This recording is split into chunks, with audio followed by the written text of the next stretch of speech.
Hey everybody, Dan here with Pain Free You. Today's topic is going to be chronic pain and even chronic symptoms. Chronic pain is based upon ... So I'm going to get to that in a minute. It's not too cold out. It's almost sunset. Overcast. Not a bad day. Could be worse, especially for the end of January. We haven't had much snow at all. A couple dustings, no accumulation. So I'm in the mood for a good huge snow event. Anyway, I'm going to enjoy a couple nice, relaxing breaths of fresh air. Been at my desk all day. Too much, although I did get out to the store. So relax your body and breathe so that you can breathe. Know that your brain will perceive safety if your body is relaxed. If you're always tensing, the brain has no choice but to perceive danger. So, chronic pain or symptoms are based on the inaccurate, key phrase, inaccurate perception of danger, right? Pain is a protector. We need pain. It's a good thing, because if not, and we broke our ankle and we didn't have pain, we wouldn't know to stop walking on it, and we'd create more damage.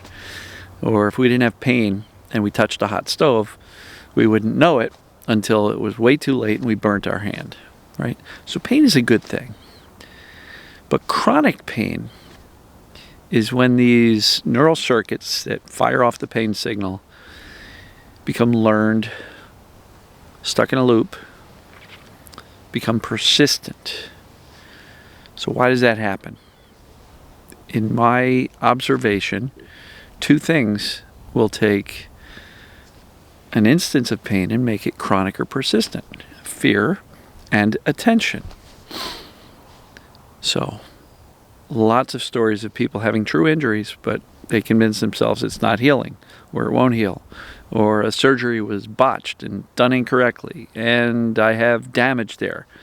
Well, fear and then the attention on whatever the surgery was will cause your brain to say, we have a problem. We got a knee that we had surgery on, and it hasn't healed. Or a hand or a wrist, or an abdomen, a digestive type of surgery.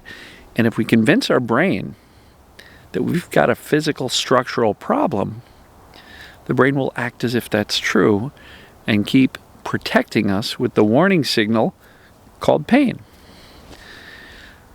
But it's an inaccurate perception of danger. Because the brain already, or not the brain, the body already healed from that surgery, from that injury, right?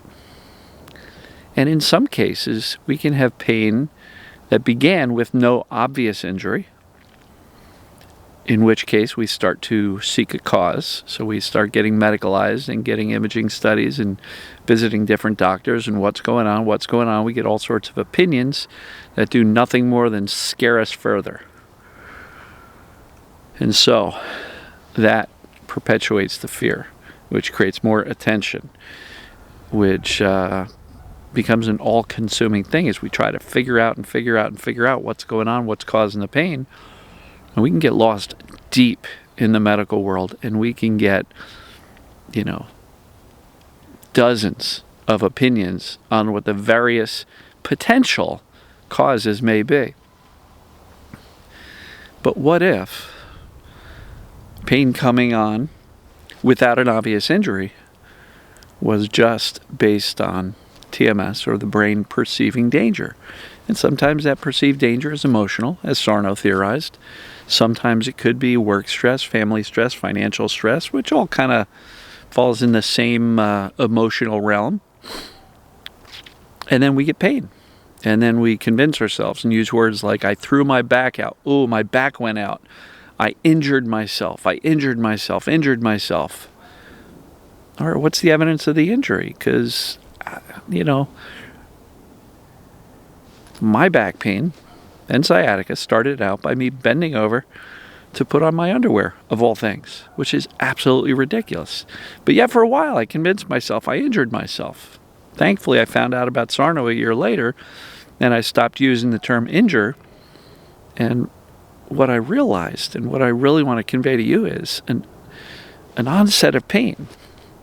Certainly feels like an injury, but most likely it's just an acute onset of TMS, or perceived danger pain. There was nothing about me bending over that was dangerous. But yet, one of my constant triggers throughout my 13 years dealing with chronic back pain and sciatica was most of my acute flare-ups occurred when I would bend over to do something, pick something up, reach for something, whatever it may be.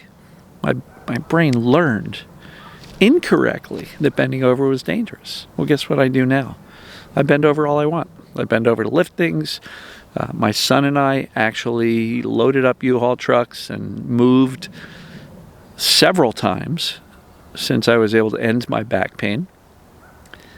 Several times. Literally loading up a household, bunch of stuff into U-Haul trucks, carrying dressers up and down stairways, mattresses, beds, boxes of books, you name it. It was never the bending over, folks. It was always the brain inaccurately perceiving that bending over was dangerous. Sarno said, I think he made a mention at either one of his lectures or in a book, but he said, because there's a perception I picked up something too heavy. What his answer was, and it's hysterical, and it's great, and it's accurate, is if it's too heavy, you won't be able to pick it up. If you can pick it up, then it wasn't too heavy. Right? He didn't buy into this belief that I threw my back out or I injured my back by doing normal physical things. And so, is it possible we can injure ourselves? Sure. But the only reason those minor tweaks or injuries turn chronic is fear and attention. So, regardless of how your symptoms started, evaluate how much fear have I been throwing at these symptoms, and how much attention have I been giving them? Am I constantly monitoring them? Is it there? Oh shit, is it going up? Is it going down? What's going on? Right? Fear and attention are what keeps it persistent. So the good news is, if we know the formula for chronic or persistent pain, fear plus attention, guess what happens when we take away the fear and the attention? It stops being chronic. Yes, it can be that simple. So how do we dial down the fear? Accurate knowledge, by understanding truly that by definition, TMS, perceived danger pain, means my body's not the problem. My brain was just overly protecting me from some inaccurately perceived danger. Right? Some inaccurate perceived danger. And that's the key phrase, inaccurate. Second key phrase, perceived. Not a real danger, not an actual danger, not an actual threat. Now look, you break your leg, that's an actual danger. Yes, go get it checked out, get it set, put in a cast, a splint, whatever it may be, and then sit back and trust your body to heal, because it always does. Always does. I've told this story before, I'll mention it again, regarding the body healing. There's a gentleman I know, a little bit younger than me, but he's been racing dirt bikes his entire life, since he was 3 or 4. He's 50-something right now. And he has crashed thousands of times. He has broken hundreds of bones. He's probably had multiple surgeries, dozens of them. And I even saw it. Periodically he'll post a picture of another x-ray with the broken bone. He had another get-off, he calls them, when he flies off the bike and crashes into the ground or into somebody else. But he has no chronic pain, because he has learned through experience, through multiple dozens of breaks and injuries, and hundreds of crashes, thousands of crashes, that the body heals. And that you just kind of patiently wait and expect it to heal. Take care of it according to doctors' recommendations. But he knows the body will heal and he'll come back stronger than ever and jump right back on the bike and go flying through the air 50 feet. So the body always heals. If you're saying you've got an injury from X number of months, weeks, months or years ago, why didn't your body heal? And evaluate how much fear and attention was there. How many doctors did you visit? And what was their opinion? Did their opinion scare you more? Did they medicalize you and traumatize you by the medical system? Most likely, yes. So chronic pain is based upon an inaccurate perception of danger. That's usually what's going on, folks. And when I say usually, I mean like 99.5%. There's very few cases where chronic pain has a physical, organic cause. And now I'm sure for the skeptics out there, you're going, yeah, but I'm that 0.5. No, you're not. No, you're not. Try not to convince yourself that you're broken. And there are folks, and if you're listening, you know who you are, that I've been telling for a month. Your situation is TMS, perceived danger pain. And many times a week, the same questions are coming back. It feels like this, it feels like that. Is that consistent with TMS? And this person's reluctance to accept that there's nothing else going on other than perceived danger pain is why their symptoms have not started to settle down yet. Right? So if that's you and you're on the fence and you're doubting, you got to make a decision, folks. You eventually have to say, done all the research, all the assessments are done, all indications are that it's TMS.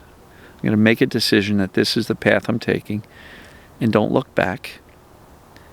And really, really make a commitment to yourself, for yourself, that you're only going to support this perceived danger pain, this TMS belief system.